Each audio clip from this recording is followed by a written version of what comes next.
Good morning and welcome to the Petitti Pro Garden Show. Thank you so much for getting up and listening with us. And we're going to be talking about a lot of things going on in our flower gardens, in our vegetable gardens, in our landscapes, and also in our lawns. So we're going to, talk about a lot of different things. Today we have so much going on at the greenhouse. It is just an amazing weekend for us. We're celebrating all the moms, and all of the moms that come in today or tomorrow get a free 4-inch plant. And we have some beautiful stock that are in multitudes of colors. So we have those. So bring your mom in. If you're shopping for her, just bring her with you. She'll get a free gift plus whatever you're buying for her. And that'll be great. So we do have some wonderful Mother's Day gifts. All of those beautiful, gorgeous hanging baskets.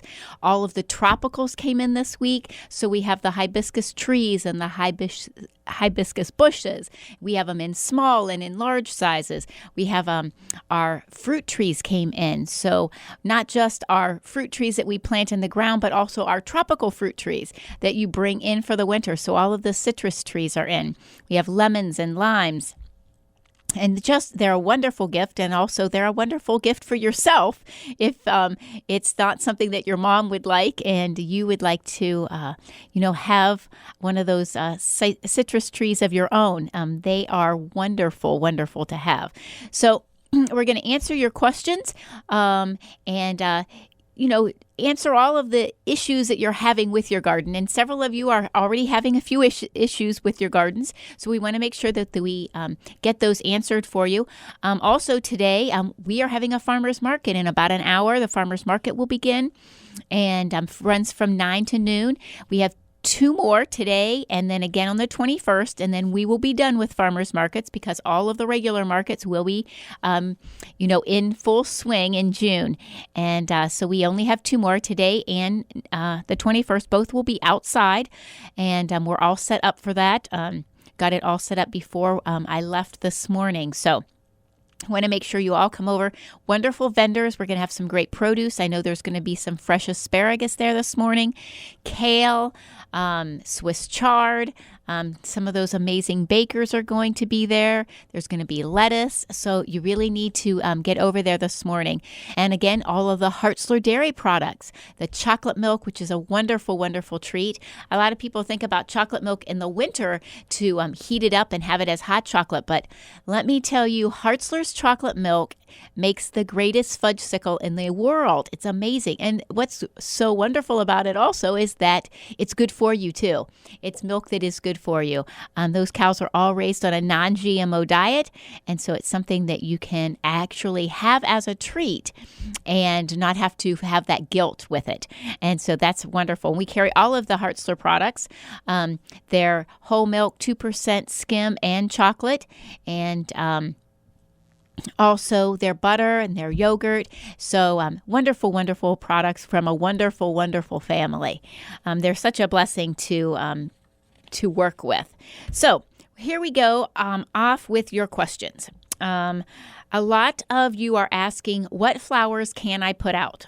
I want to get some color out. I'm tired of this my pot's looking bad. And it is still early May. We are probably going to have a frost. Remember, you don't want to put out things that are tender until after the full moon of May. The full moon of May is on the 21st. So after that is when we usually say it's safe. Because if it's really clear on the full moon of May, we will just about always have a frost. So all the farmers are saying, wait for that full moon. So you want to do that. All of those tender flowers and your tender vegetables, you want to wait until that time. Now, so what flowers can you put out now? Well, pansies and violas and snapdragons. Those are annuals that can handle a slight frost and still look really, really good. They have a nice, great color right now, so they'll give your pots a nice spruce up. Also, you can put other flowers out if they're in a hanging basket and they have a little bit of a covering from maybe your porch or the eaves of your house. So you can put out a few other things, but just if they call for a freeze instead of a frost, you might want to pull them in. But remember, those things that have some covering, they can stay out even if there is a frost because they would be protected from that. So you can do those kind of things. Now, if you have questions like these folks had their questions, you can always give us a call at the Garden Center at 330-455-5997, or you can fax your questions at 330-455-5998. You can email me at cindypetitti@gmail.com. That's CINDYPETITTI@gmail.com.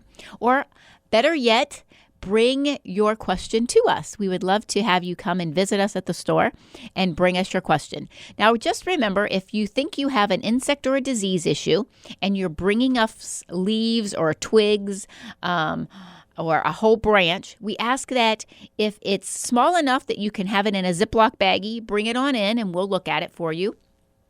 But if it's too big for that, if you have a whole limb and you have it in the trunk of your car, we ask you just to come in and get one of us, and then we'll go out to your car because we don't want to bring that disease into our greenhouse. Being organic is very difficult to control, diseases that are very rampant on the growth in a very humid environment like the greenhouse. So if you think you do have a disease or an insect and you bring in, an entire shrub or a great big branch, we do ask you to leave that in your car, and we will come out and take a look at it in the parking lot. And then we can help you decide what it is, what can fix it, or if it just needs to be pulled out, because sometimes that does happen. And this week we did have someone come in with a question like that. They had an entire limb that had died off, and they were wondering, is it worth keeping the plant? So, and we've talked about this in the past, if it's more than a quarter of the plant, probably want to go ahead and just take it all out. Now, the next question that we have was about compost or manure. And we have a lot of questions about manure. What manure is best for what plants? If I should only fertilize with manure if I am organic. And then this question also, manure or compost? Compost is great for amending your soil, and it will also add acidity to your soil, which means lowering your pH and make that soil more acidic. But it's really not going to have some of the nutrients that your plant does need. So you're probably going to want to do both. The compost is going to amend the soil, help the acidity, and it might even help the nitrogen some, but not a lot of times will it have a lot of phosphorus. So when you want things to bloom or root systems to develop, you want a higher amount of phosphorus. And so using some of your manure is going to be better. Now, there are other great organic fertilizers as well if you don't like to use manure. You don't have to use manure to be organic, and I think we've even mentioned that in the past as well. But manure is a great organic fertilizer. I guess you have to think about how organic you really are. If a cow was eating a complete GMO diet, genetically altered Roundup Ready corn, Roundup Ready soybeans, and that was its diet, maybe even Roundup Ready alfalfa hay. You have to think about that. Also, was that cow fed or given different types of antibiotics constantly? Some feed has antibiotics in it, and it's medicated so that they don't get sick, and they're constantly being pumped full of that. That manure is technically not organic. Some people say it's not that big of a deal. We're not going to worry about those kind of things. But I guess it's going to depend on how organic you are. If you want to call the manure from a cow like that organic or not. That's completely up to you and your choice.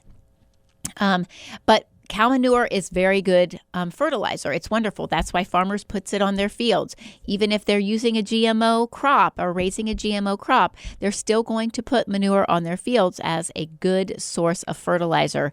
And also it adds nutrients back to the soil that those crops take out. That's why we fertilize, is because the nutrients are pulled out of the soil in the plants that we grow, and we need to put those nutrients back into the soil.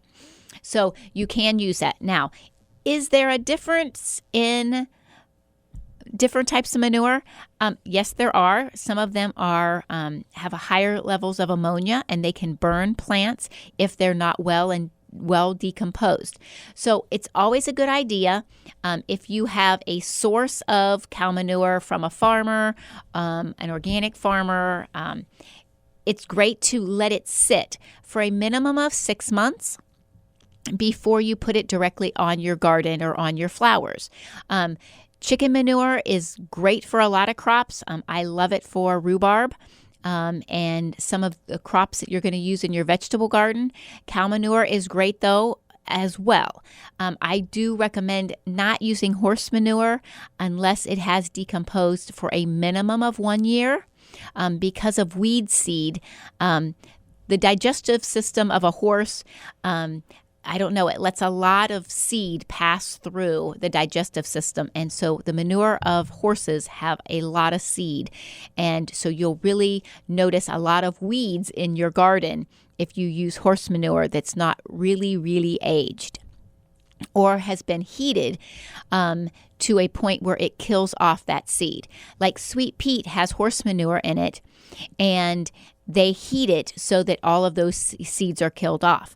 And so you can use that and not have to worry about that. The same way with the manure that we sell in bags has been very well decomposed, and you don't have to worry about that. Now, the manure we sell in bags, we sell chicken manure and cow manure, not horse manure anyhow.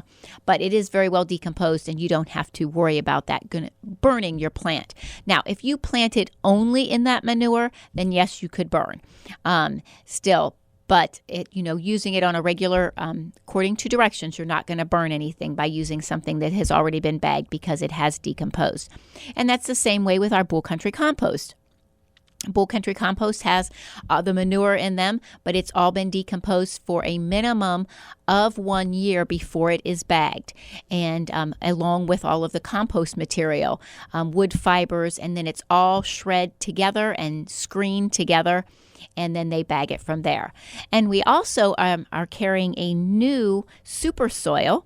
It's called Hank Seed Soil, and it is a wonderful super soil. If you've used other companies' super soils in the past, I think you're going to be very, very happy if you try Hank Seed. It is just really, really good. Made by the Bull Country Compost Company, and it is about a 50-50 blend of topsoil and the Bull Country compost material, plus some sand for great flow. Just a wonderful product. We've had amazing luck with it. It's great when you're starting off a garden. Or when you're planting a new tree, perhaps. This is great backfill for that. So if you want to have a couple bags of super soil and try those before you would buy at bulk, we have that in the bags for just $7.99 a bag. And so that is an amazing deal, a wonderful, wonderful soil. That is, like I said, from the Bull Country Compost Company. And we do have the Bull Country Compost bulk and in bags. The bags are 40-pound bags. That's dry weight. And they run $7.99 a bag. And we also carry the Bull Country Compost bulk. And by the yard, it's $36 a yard. You can come over to the garden center. We'll put it in the bed of your truck or on your trailer. We have just found that it is a wonderful, wonderful product. And a lot of people are using that for their gardens. Remember, if you have any of these type of questions, you can give us a call at 330-455-5997. You can stop in at the Garden Center at 5828 Columbus Road. That's in Nimishillen Township, right on the corner of Columbus Road and Broadway.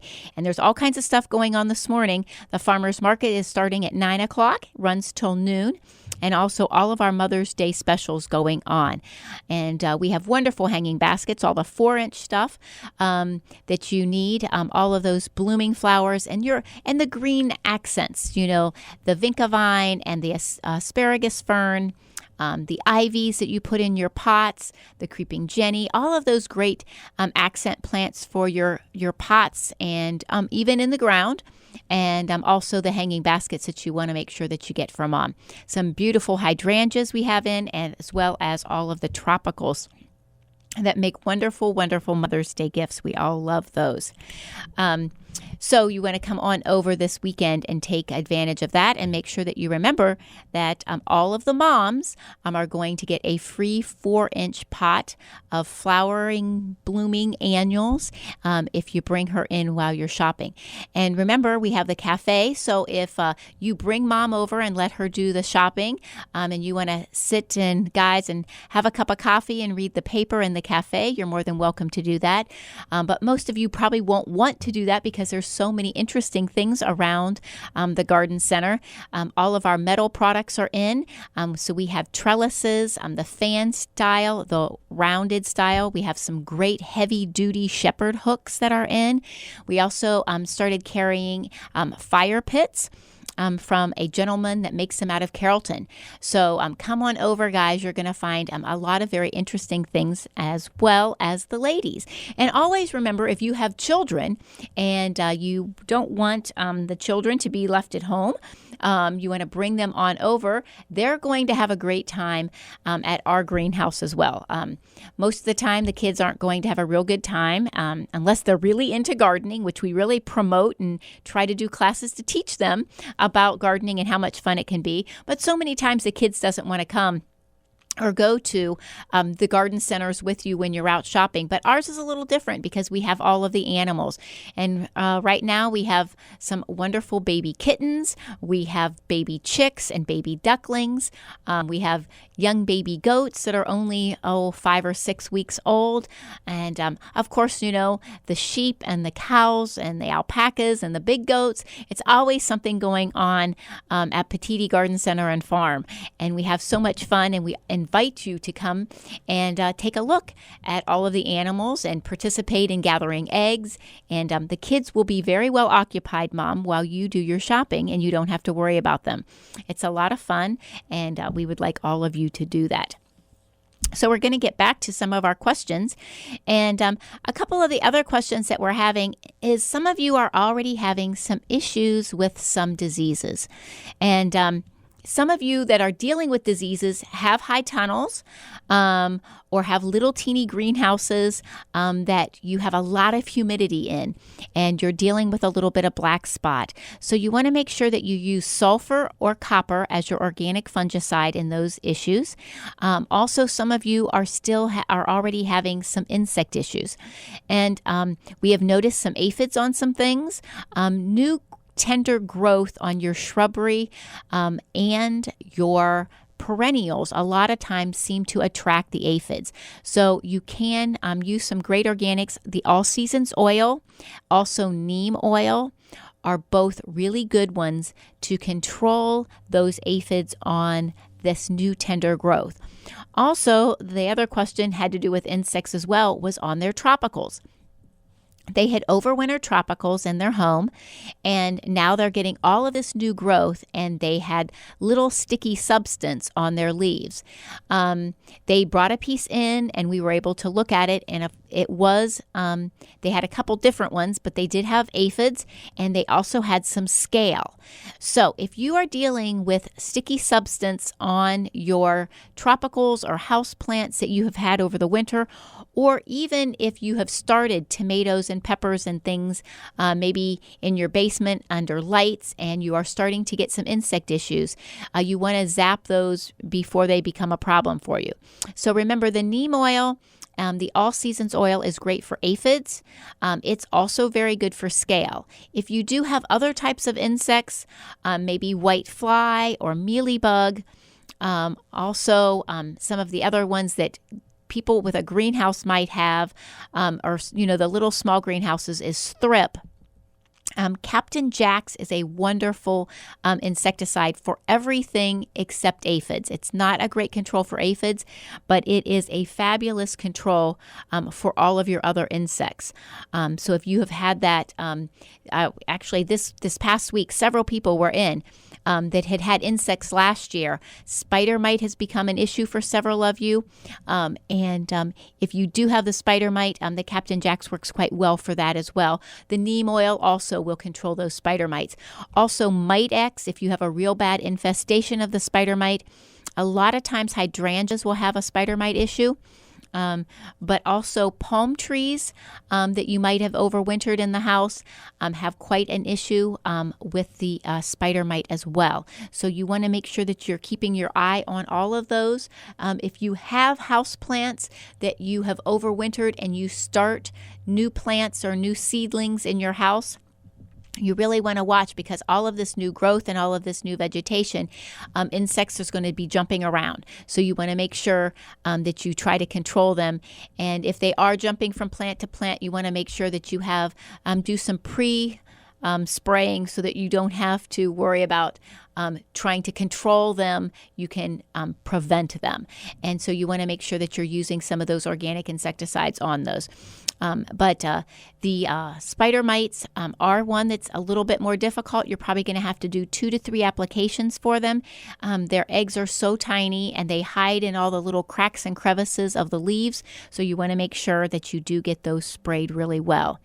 And hopefully you won't have any big issues. It should be safe to start putting if you have been starting your vegetables by seed in your house, it's going to be safe to put them out during the day, and actually it'll be really good for them to do so, to harden them off. Put them out during the day and then bring them in at night.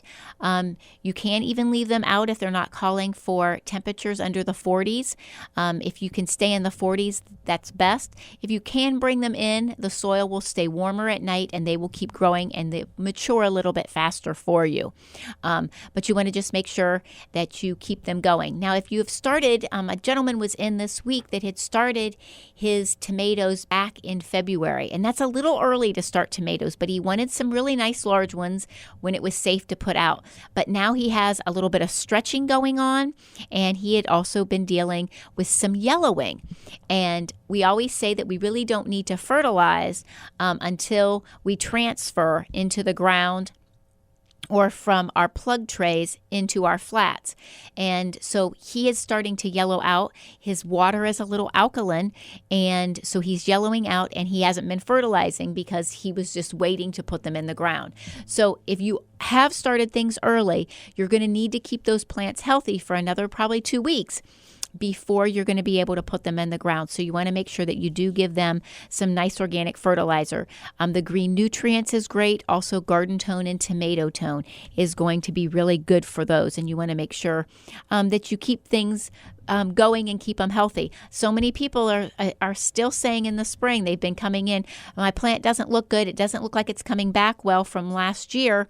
What could be wrong? I'll say, when did you fertilize last? Oh, I've never fertilized. Well, why aren't you fertilizing? Well, I don't want it to grow too fast, but I want it to keep looking good. And it's just like us. If we're not eating a healthy diet and not getting food, we're not going to be able to fight off any diseases. And so that's why your plants need to eat. That they need that fertilizer. They need a good, well-balanced fertilizer. And that's how they're going to be able to fight off diseases.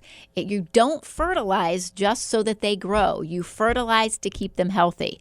Just like your hair, you have to cut your hair to keep it healthy. You have to trim your shrubbery to keep them healthy. You have to feed them to keep them healthy. So remember those kind of things that you need to do so that everything is looking really good for you and keeps on being able to fight off insects and diseases and has a long, healthy life in your landscape. And, most people realize they have to fertilize in their vegetable garden, and that's sort of a given. But our shrubbery, we really slack on, and we don't don't get those things fertilized like we should. Our trees the same way. Oh, my tree keeps growing. It's fine. I don't need to fertilize it. Yes, you do. And then people wonder why in 10, 15, 20 years, all of a sudden their maple tree has a disease or has an insect and they don't understand why. Well, it's because you weren't feeding it a healthy diet. So make sure you feed your trees and shrubs spring and fall. This is a great time to get that fertilizer down now. You can fertilize your roses now. You can fertilize all your shrubs, all of your trees, all of your perennials. You want to get that down and then fertilize again in the fall. That's going to keep everyone healthy and keep everyone growing. Not growing so much that you have to trim them every month. No, you're still going to only trim unless you pick a shrub that's high maintenance. But remember, you're not fertilizing it so it grows. You're fertilizing so it stays healthy. Well, remember the farmers market today until noon, getting ready to start in just about a half an hour. And we have wonderful, wonderful vendors. You need to come over if you haven't been. Get yourself in the mood for all of those regular weekly farmers market. I know Plain Township started this past Monday night, and they had a really good turnout. So that's going to be a great farmers market to attend this coming summer. Just this Monday night, you'll be able to go to it again. So remember to go to the farmers market. Support your local farmers. They're really going to appreciate it. And remember, to know your food, you got to know your farmer if you're not growing your own. We want to thank all of you for listening again. We'll be back next week talking about a lot of things that's going on. I will be at Fisher Foods next Saturday at 11 o'clock doing a talk. We'll talk a little bit more about that. And a lot of things will be going on this month, just so many things going in our gardens. So remember to, call us with your questions, stop in with your questions, and we will make sure that you have a beautiful, wonderful, bountiful vegetable garden this year. Thank you all so much for listening, and have a blessed week.